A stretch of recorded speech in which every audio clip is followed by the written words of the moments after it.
Anna, the floor is yours. Thank you very much, Hans, and thank you all for coming here. Big welcome to this seminar called entitled "How Can Energy Standards Help to Promote Gender Equality and Social Inclusion?" And my name is Anna Åberg. I'm from the Chalmers University of Technology. Hans, could you put the agenda on, please, or the next slide? Yes, thank you. I will be participating in this webinar together with my colleagues Rihanna Modine from the University of Melbourne and also Greg Adamson, who's the program chair for the IEEE DIITA Industry Connections program. And after my short welcoming words now, I will pass the word over to Rihanna, who will talk about the work of the DIITA workstream on gender equality and social inclusion.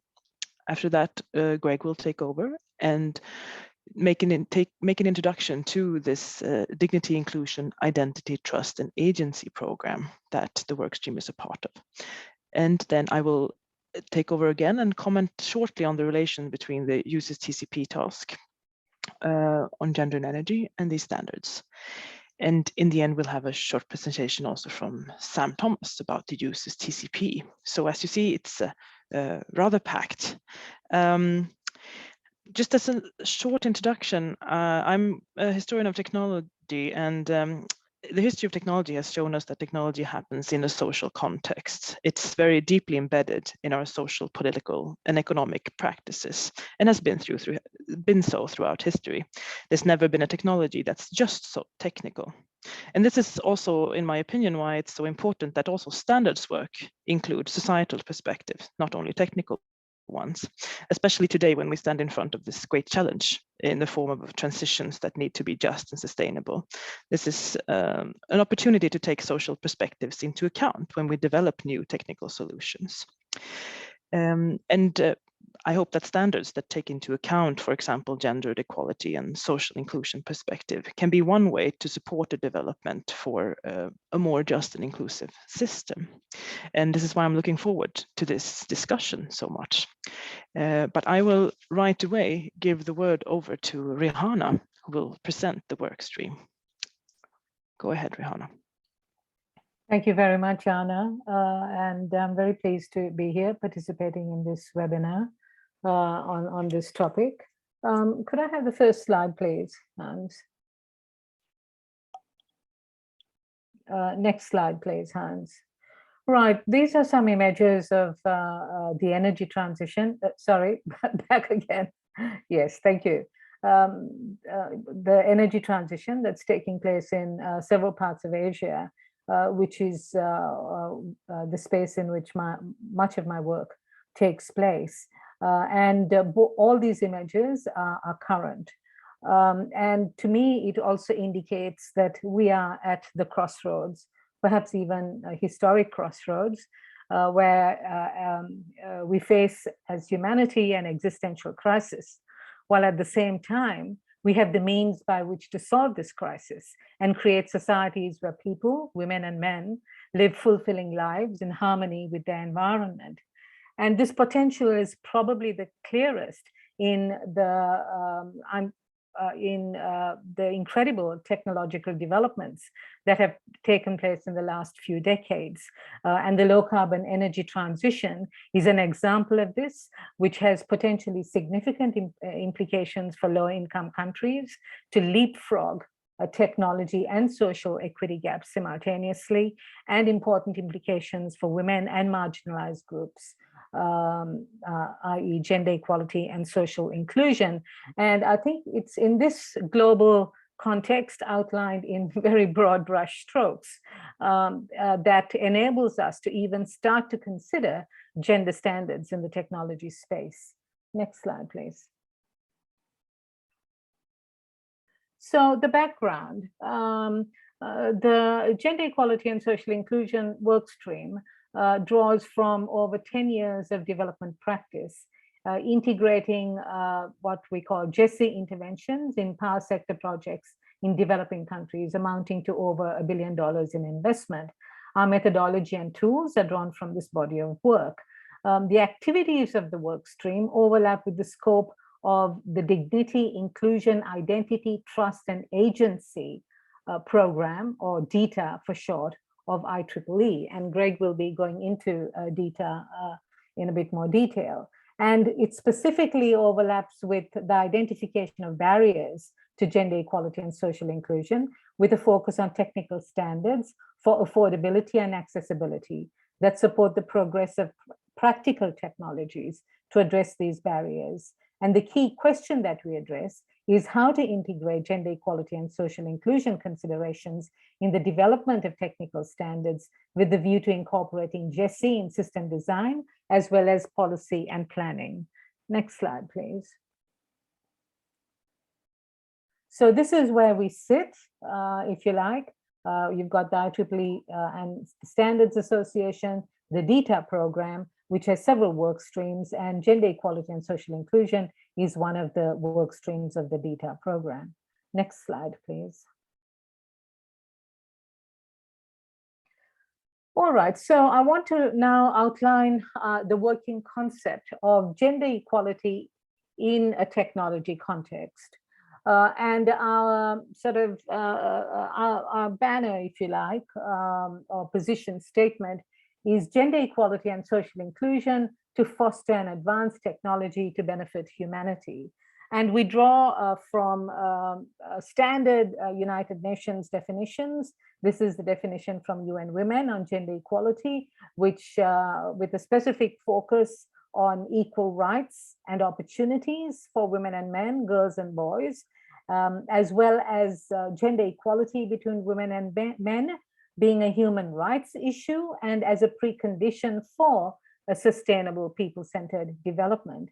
We also draw from the United Nations Sustainable Development Goals, especially Goal 5, enhance the use of enabling technology to promote the empowerment of women and to ensure universal access to affordable, reliable, and modern energy services, Goal 7. Next slide, please.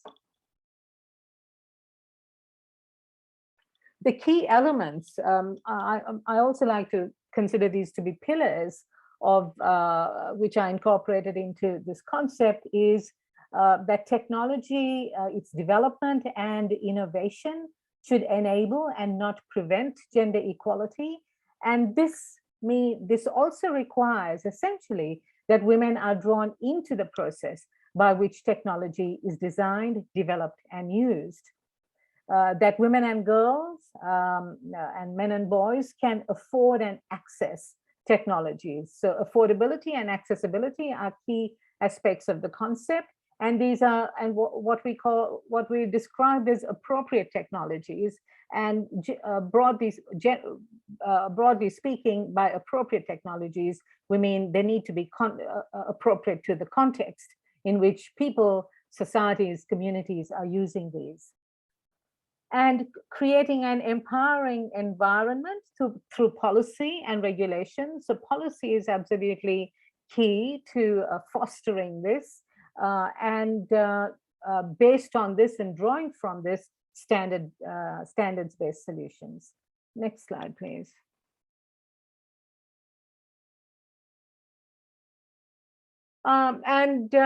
We've also broadly identified some areas for metrics to be able to evaluate the social and economic consequences, which are important, clearly very important when we look at this sort of social technical space.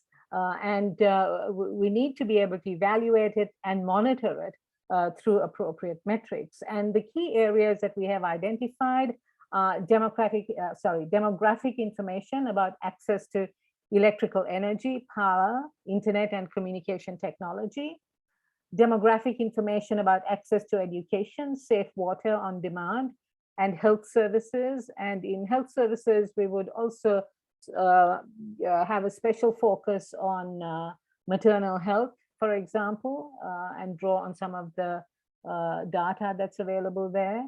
Improved outdoor and indoor air quality.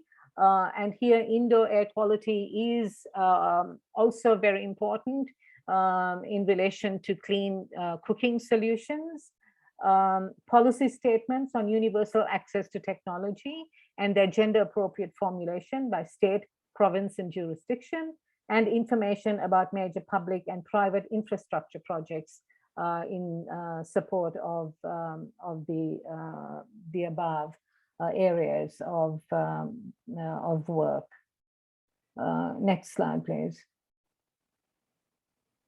So the next steps, we are preparing a white paper to elaborate on the workstream concepts. The white paper is now being drafted, and we've had several discussions about it. The paper will look at some of these areas that I have jotted down here. It will give an introduction, a historical perspective on gender and technology and how choices are made in terms of applying certain technologies in a socio-cultural context, some of the lessons that we can draw from the COVID-19 pandemic, basing it on IEEE policy, UN policy, and the GESI Workstream statement of purpose. The second aspect of the paper will look at the need for the importance or the need for gender equality and social inclusion underpinning in relation to energy production, distribution, and use, as well as the benefits of gender equality and social inclusion in electrification. And here we will draw very much from the work that people in the workstream have been doing, primarily in a developing country context, but we'll also use examples from other areas as well, more industrialized countries, and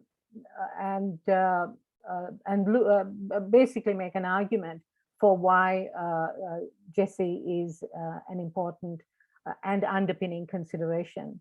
And the concluding points, which we will start to outline here, will be women in science, technology, engineering, mathematics, employment, and education. This is a key aspect of women's participation in addressing gender equality gaps in the industries that we're looking at, and the importance of policy and the problems of policy evaporation.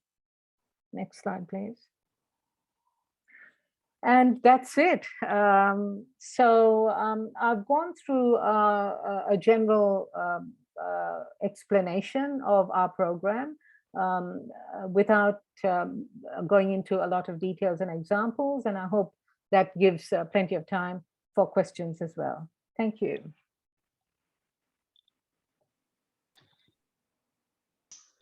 Thank you, Rihanna. And I will give the word to Greg. Hi. Now, I just wanted to check that you can hear me. Yes, correct. Hearing you loud and clear. So go ahead. Great. So what I want to talk about now, following Rehana's introduction, and I think it's great that she summarized it so succinctly so we can have plenty of discussion, is the context in which the gender equity and social inclusion activity is taking place. And it may seem a little bit unusual to people that a standards organization is hosting such an activity. And I want to give a little bit of background and talk about how it fits in with other work that we're managing through this program of work called Dignity, Inclusion, Identity, Trust, and Agency. Next slide, please. So the first point I would make is that there are many, many organizations in the world seeking to do good.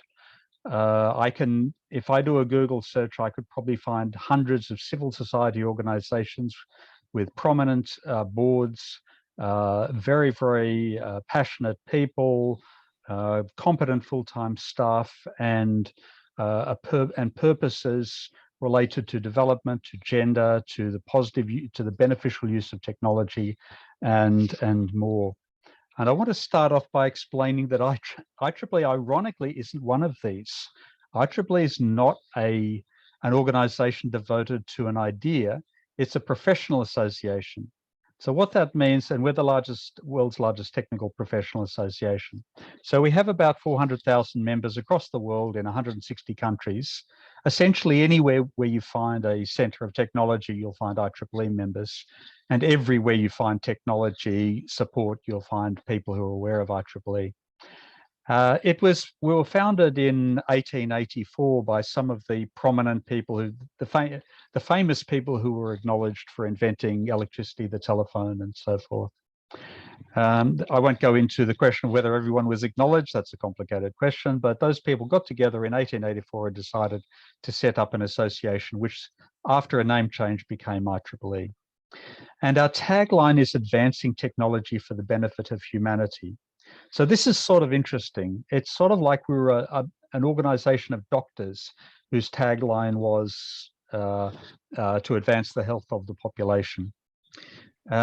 It's a little bit related to an ethical commitment, but it's not quite. It's a little bit broader. And so what we've found is that by asserting this socially positive role, we have not lost people who feel they don't want to be associated with an organization advancing technology for the benefit of humanity. And we've gained people who wouldn't otherwise have bothered joining a professional association.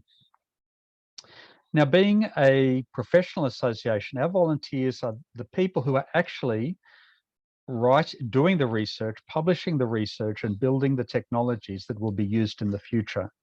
So when if you look at any deep area of technology in the electrical, mathematical, scientific, medical space, you'll find connections to IEEE activities there. And we present ourselves as an independent organization. That is, and this is always difficult and it takes continued vigilance, but we're independent in the sense that we're independent, we're commercially independent. We don't rely on any technology company or industry body to fund us. We're politically independent. We don't align ourselves to any political party or political leader. And interestingly, we're technologically independent. We don't say, this is our preferred technology for this particular purpose. And so quite often we'll have members who are working with competing technologies, and all we're interested in is technical excellence and technologies that provide a positive value. Now, while technologists have a deep understanding of how technologies are made, because that's our day job, I, for example, am a cybersecurity consultant. We have no specialist expertise in their impact on society. And that may sound strange. You might think, well, if you built a widget, surely you'll know what that does when it's used by customers. But the truth is, that's not our skill set. Engineers don't understand that stuff. You have to go to the social sciences and the humanities to study what those are about. And that's why we have to collaborate with other professionals to understand this. And it's very important for us that we do collaborate with other professionals, both inside and outside of IEEE. So IEEE's Standards Association is a global standards developing organization. You would have run across a couple of, or some of these. We're best known for the IEEE 802. series, when it's known by its commercial names of local area network and Wi-Fi. So every time someone uses Wi-Fi, they're using a technology where IEEE facilitates the discussion forums where those standards are developed. And an industry connection, just to explain, is a pre-standardization activity that brings together individuals and organizations interested in initiating standards. Next slide, please. So just to say a couple of things about DIITA itself. So we've packed a lot of messages into our title, but the simple message is that we sit within an engineering association, an organization of technologists, or an organization of people who support the production of technologists, who may be psychologists, lawyers, and so forth. But we are an industry connection which is interested in picking up matters that may fall outside of the normal consideration. We're not unique in this. So another industry connection called Global Initiative on Ethically Aligned Design has about 2,000 volunteers and has organized a very thorough review since 2016 of ethics code of practices in the relation to artificial intelligence, and they've launched the P7000 standard series on that. The DIITA we were formed in 2017, so 5 years ago now, to consider the barriers to availability of socially beneficial technology. And that has many meanings. On the one hand, it could be something relatively straightforward, such as how do we provide affordable and good quality broadband access to villages in India, and we're working with the IIT Bombay on that. It could be, how do we stop things that exclude people? For example, behavior in online gaming.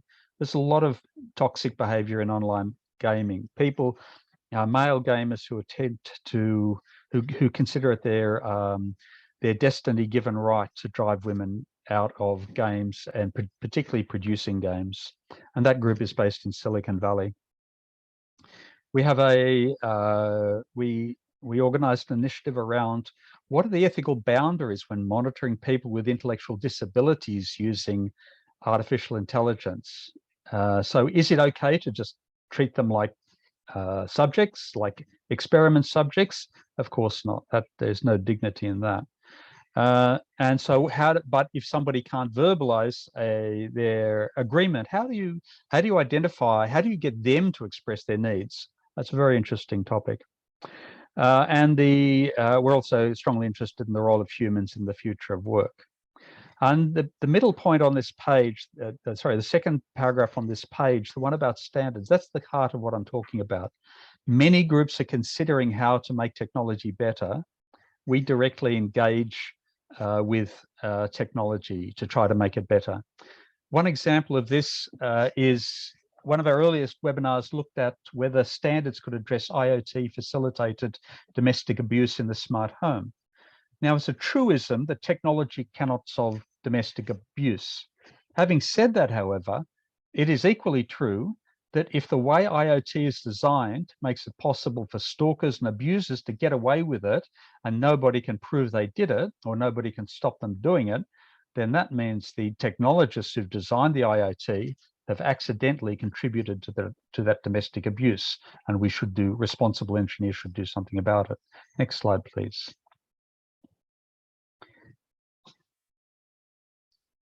And I'll just finish off. I'm out of time now, so I'll just finish off very quickly. The energy transformation underway today is going to be embodied in technology for the next 4 or 5 decades. If we design technology, and this could be designing the computer chips, it could be designing the SCADA systems, it could be designing the way that the buildings are built, the way that everything takes place. If we design those in a way that are limiting, that prevent a diverse group of people from participating in their production or from using them, then that's a disaster. That's terrible, because we're saying we will make a commitment to isolate and ostracize those people for decades into the future. That is not what IEEE wants to do, and that's why the work that is being done by Rahana's committee is so important. So what that involves is being part of the technology adoption cycle. We produce reports, produce white papers, we identify the requirement for standards and help set up the standards group. We organize statements of best practice. So we do a wide range of things, and by doing that, we can influence the way the technology then gets built, or the way technology is built. An associated group within IEEE, the Society on Social Implications of Technology, is a strong supporter of that. And myself and Rohana are also both members of SSIT. And it takes a multidisciplinary approach to this. And please get in touch with us if you're interested further. So on that point, I'll finish my presentation. Thanks.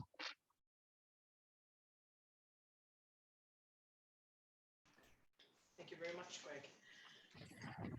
Then I will take a couple of minutes just to... Excuse me, do you hear me better now, maybe? Yes. Hi. Perfect. Sorry, had to put my mic up. Speak.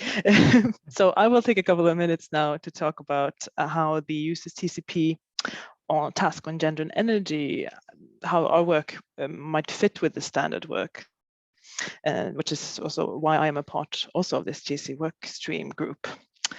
Next slide, please, Hans.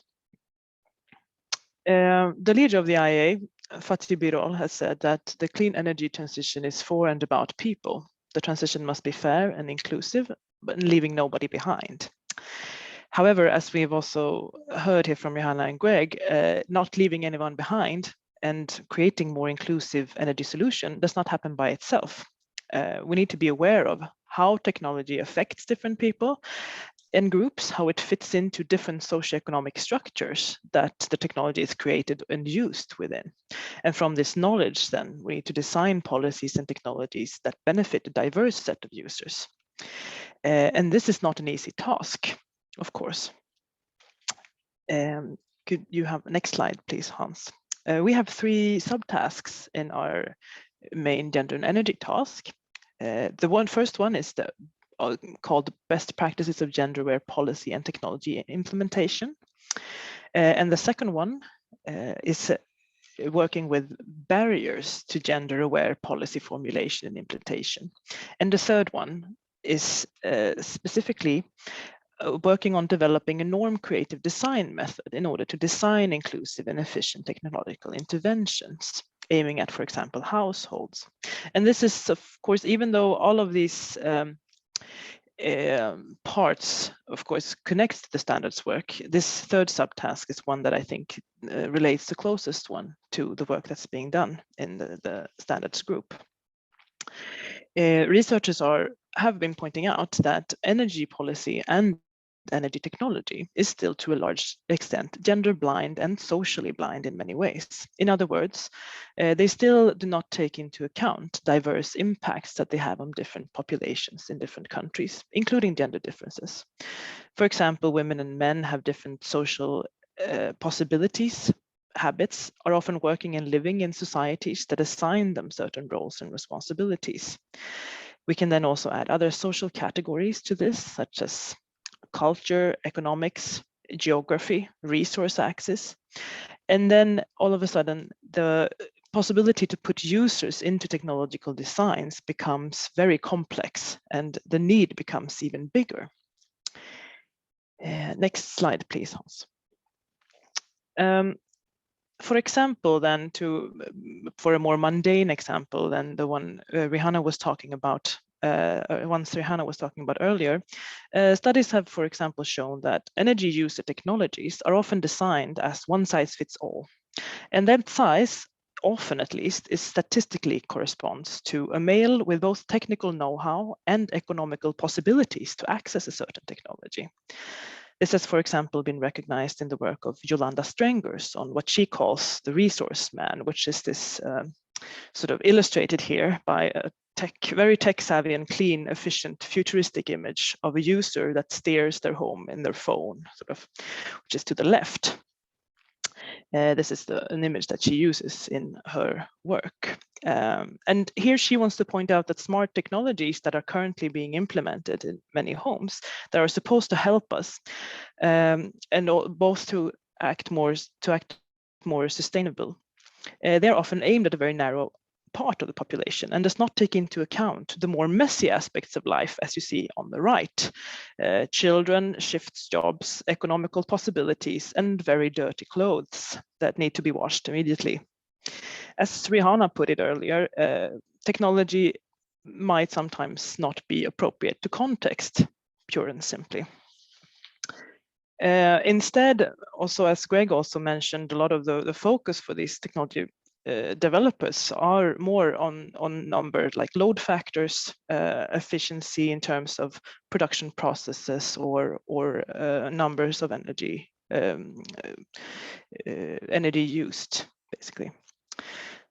So a lot of technology design lack a proper way of addressing diverse user groups, and this is something that we want to help change through our work in the users TCP in the gender and energy task.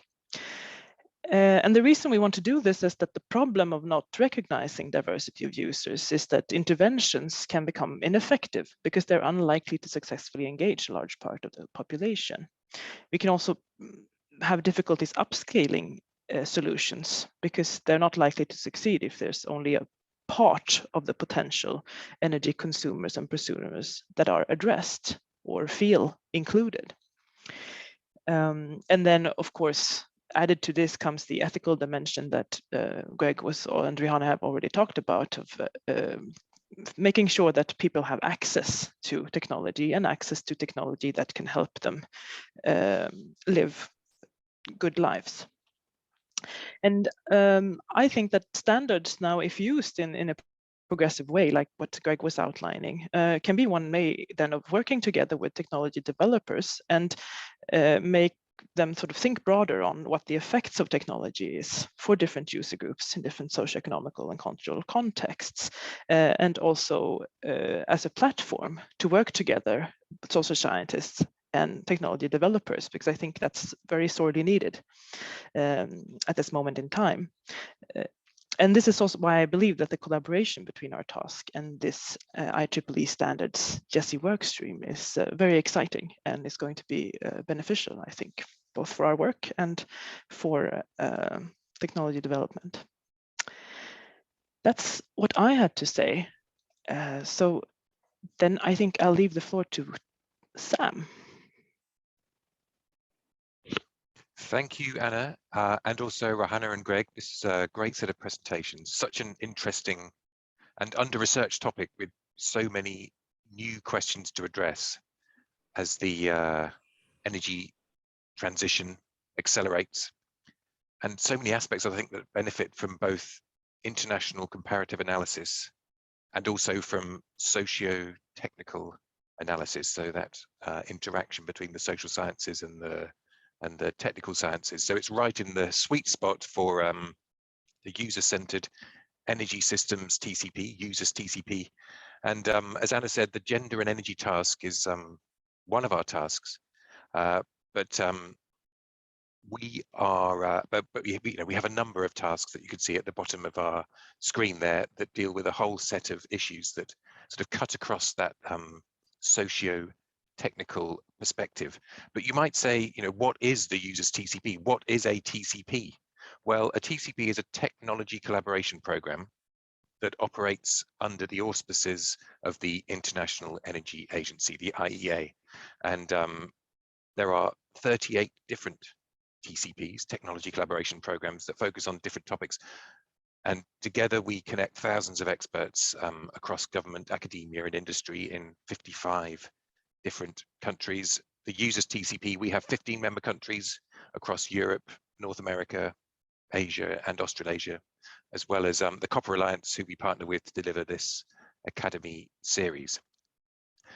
Now, our mission is to provide evidence from socio-technical research. So just this type of work on the design, social acceptance, and usability of clean energy technologies to inform policy making for clean, efficient, and secure energy transitions. That makes us a bit different from most of the other TCPs, if people are familiar with any of them.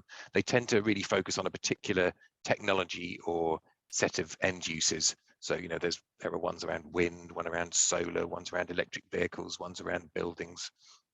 But we are very different. We have this socio-technical remit, and we bring together researchers from different disciplines with the policymakers and industry to make sure that the best advice is available to our member governments and industry sponsors. So we're talking today about the gender and energy task. I've mentioned we've got these other tasks that are ongoing. Some of them are very much more embedded in the social sciences. So we have a behavioral insights platform, for example, that brings together policymakers to share knowledge on how to apply the lessons from behavioral research to energy and climate policy making. And then we have much more technology embedded work. So for example, we have our global observatory on peer-to-peer energy trading, so go P2P. And you know, that really is digging into both the hardcore sort of technical and data related aspects, but always with a view on the social aspect and how to generate policy recommendations and recommendations for regulators to ensure that something like peer-to-peer energy trading can be beneficial for society as a whole. So lots going on. And if you want to get involved in the TCP, you can do so as a policymaker, as an industry representative, or indeed as a researcher. So if you'd like to get involved, please contact me. You can see my email address on the screen there. It'll be shared in the presentation when it goes out. So yeah, please get in touch. And with that, I'll hand back to Hans for the Q&A.